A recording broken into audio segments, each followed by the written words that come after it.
অনেক দিন যাবৎ ভুনা খিচুড়ি খাওয়া হয় না, তো ভাবছি আজকে একটু ভুনা খিচুড়ি রান্না করব।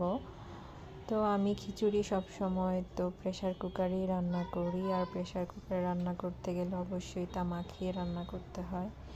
ভেজেও রান্না করা যায়, তবে প্রেসার কুকারে আসলে মাখিয়ে রান্না করলেও টেস্ট একই রকম আসে।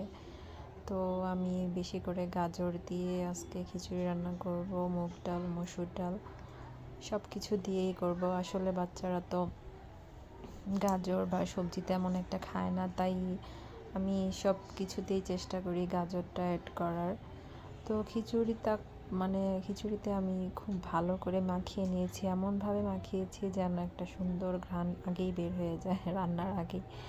তো খিচুড়ি মাখিয়ে আমি বসিয়ে দিলাম এক পাশে, আর এখানে করব মুরগি ভুনা করব। তো মুরগিটা খুব ভালো করে ভেজে নিচ্ছি। আসলে ব্রয়লার মুরগি ভেজে না রান্না করলে স্বাদ লাগে না।